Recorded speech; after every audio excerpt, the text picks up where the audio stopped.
Thank you, Mr. Chairperson, Secretary General Schmidt, Director McCarthy, Representative Ribeiro, High Commissioner Abdrakhmanov, President Kauma, Excellencies, ladies and gentlemen, dear colleagues, let me first thank the chairpersonship. Thank you, Buyar, for offering us your hospitality, and thank you too for your tireless work and leadership. Your work as chair of the OSCE throughout this challenging year is the best proof that entrusting the chair of the organization to North Macedonia at the Tirana Ministerial Council in 2020 was the right choice. I have a very strong connection to the OSCE. An important part of my career is tied to this organization. I can attest to its value and strength and also its limitations. I believe that the way the OSCE responds to the challenges it faces today will define its future.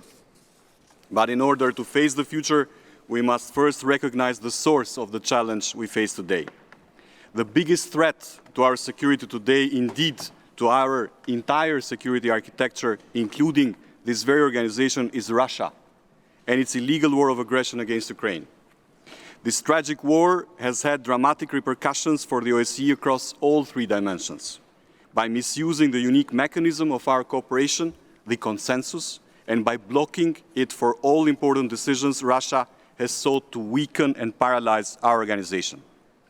We heard the same distorted messaging a few minutes ago. Same words as in 1956, 1968, 2008, 2014, 2022. Then they send us the tanks. In the meantime, other conflicts and crises, the panoply of transnational threats, terrorism, organized crime, violent extremism, and cybercrime, and the adverse effects of climate change on security continue to cause suffering and hardship for many of the 1 billion people that the OSCE umbrella covers. They take a heavy toll on human rights and fundamental freedoms too, particularly on women and children. Developments in Afghanistan or in the Middle East have again highlighted the necessity for OSCE's enhanced engagement with our Asian and Mediterranean partners for cooperation. All of these challenges require a strong organization. In the Western Balkans, in our region as a whole, and many of our individual countries, we know firsthand what a positive impact a strong OSCE can have. We know too that a strong OSCE is once again needed today, because despite the progress of past decades, the old threats that have plagued the history of our region are once again rearing their heads. And again, behind these attempts to foment trouble in the Western Balkans, we can distinguish the same hand that is trying to weaken the OSCE. The events in Kosovo are but the latest flashpoint in this attempt to draw attention away from the war in Ukraine by stirring up conflict in the Western Balkans. We're doing our best to counter these threats alongside our allies and partners. Albania continues to work hard and proactively for a stable and peaceful Western Balkans. We remain a guarantor of our region's European orientation of security, stability, and democracy. But a concerted and committed effort by all our friends and partners is needed to neutralize these attempts to take us back to a time of identity politics and conflict. Kosovo and Serbia must resolve all differences through dialogue, of course. There is no alternative to dialogue.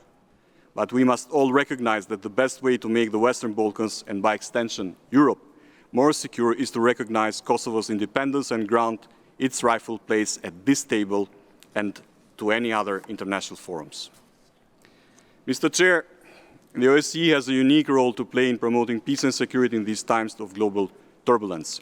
With the outcomes of this Ministerial Council, we have taken a small step forward, but we still have a very long way to go. And the path forward by necessity passes through the restoration of our principles and commitments. It will not be easy, but it's the only way.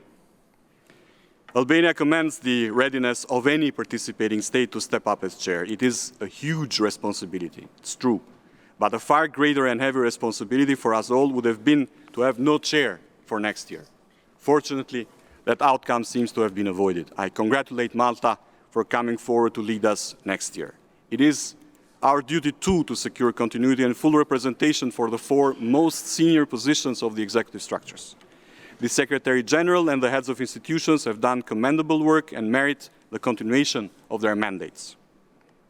Many thanks to their dedication. And many thanks to the hundreds of great staff members that work for the OSCE. We should support them, so they should support us. Good luck to you, dear Chair, and to us all. Thank you.